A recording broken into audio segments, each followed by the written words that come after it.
அனைவருக்கும் வணக்கம்.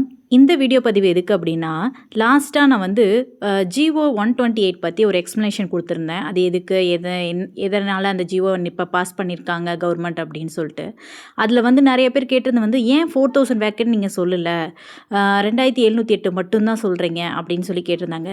பிகாஸ் ஏன் அப்படி நான் சொல்லலை அப்படின்னா, நமக்கு கரெக்டான இது வரைக்கும் எந்த ஜிஓவும் 4000க்கு மறுபடியும் அப்டேட் பண்ணி வரல. ஸோ அதனால் கன்ஃபர்மேஷன் இல்லாத ஒன்றனால நான் சொல்லலை. ஸோ அதுக்கான தெளிவான முடிவு தான் நமக்கு இப்போ கிடச்சிருக்குன்னு நான் நினைக்கிறேன். ஏன் அப்படின்னா, இப்போது 6/8/2026 அன்று 20 பேருக்கு மேற்பட்ட தேர்வாளர்கள் வந்து தொடர்ந்து ஒரு வழக்கு பதிவு பண்ணியிருக்காங்க. டிஆர்பி உதவி பேராசிரியர் நியமனத்தில் என்னென்ன அப்படின்னா, நம்ம டிஸ்கிரிப்டிவ் பேப்பரில் குளறுபடி இருக்குது இல்லையா, அதுக்கும் ப்ளஸ் 4000 போஸ்டிங்க்கு வந்து இன்க்ரீஸ் பண்ண சொல்லியும் போட்டிருக்காங்க. அதாவது லாஸ்ட்டாக கோர்ட் ஆர்டர் வச்சு நீங்கள் இதை 4000 போஸ்ட்டு இப்படியே எங்களுக்கு ஃபில் பண்ணுங்கள், ஆல்ரெடி 9000 போஸ்ட்டு காலி பணியிடங்கள் இருக்குது, நீங்கள் முதல்ல அறிவித்த மாதிரி 4000 போஸ்ட்டையும் எங்களுக்கு இந்த எக்ஸாமை வச்சே நீங்கள் பேஸ் பண்ணி போடுங்க அப்படின்னு சொல்லி இந்த 2 இதுக்கும் வந்து கேஸ் ஃபைல் பண்ணியிருந்தாங்க.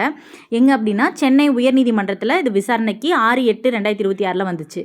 அப்போ விசாரணை போது என்ன சொன்னாங்க அப்படின்னா, இதே போன்ற வழக்கு வந்து நம்ம மதுரை உயர்நீதிமன்றத்தில் நிலுவையில் இருக்கிறனால வழக்கை வந்து 27/8/2026 ஒத்தி வைக்க வேண்டும் அப்படின்னு சொல்லி அரசு தரப்பு வழக்கறிஞர் வந்து கேட்டுட்டார். இதனை தொடர்ந்து 4000 பணியிடங்கள் நிரப்புவது தொடர்பாக அரசு மற்றும் ஆசிரியர் தேர்வு வாரியம் உரிய பதிலுரை தாக்கல் செய்ய வேண்டும் அப்படின்னு நீதிமன்றம் உத்தரவிட்டு வழக்கை வந்து 27/8/2026 ஒத்தி வச்சிருக்கு. ஸோ இந்த வழக்கு மூலயமா நமக்கு ஒரு நல்ல தீர்வு கிடைக்கும்னு நம்ம நம்புவோம்.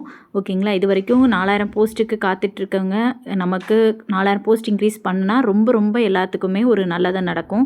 அதே மாதிரி இந்த தகவல் வந்து இந்த மாதிரி 27/8/2026 வந்து இந்த கேஸ் வந்து ஹியரிங்க்கு வருது. ஸோ அன்னைக்கு வந்து நமக்கு நல்ல பதில் கிடைக்கும்னு நம்ம எதிர்பார்ப்போம். இந்த தகவல் உங்களுக்கு பயனுள்ளதாக இருந்துச்சுன்னா இந்த வீடியோக்கு லைக் செய்யுங்க அண்ட் ஷேர் யுவர் ஃப்ரெண்ட்ஸ். ஓகேங்களா? எல்லாத்துக்கும் இது வந்து ஒரு நல்ல செய்தியாக இருக்கும்னு நம்ம எதிர்பார்ப்போம். அன்னைக்கு ரிசல்ட் என்ன நடக்குதுன்னு பார்ப்போம். தேங்க்யூ. இந்த மாதிரி உடனுக்குடன் உங்களுக்கு தகவல் தெரியறதுக்கு CS with மஞ்சு யூடியூப் சேனலை சப்ஸ்கிரைப் செஞ்சுக்கோங்க. NET SET and PGTRB prepare பண்ணுறவங்களா இருக்கீங்க அப்படின்னா உங்களுக்கு இந்த யூடியூப் சேனல் ரொம்ப உதவியாக இருக்கும். கம்ப்யூட்டர் சயின்ஸ் டிபார்ட்மெண்ட்டுக்கு உங்கள் ஃப்ரெண்ட்ஸ் யாராவது இருந்தீங்கன்னா அவங்களுக்கு ஷேர் பண்ணி சப்ஸ்கிரைப் பண்ணுங்கள். தேங்க்யூ.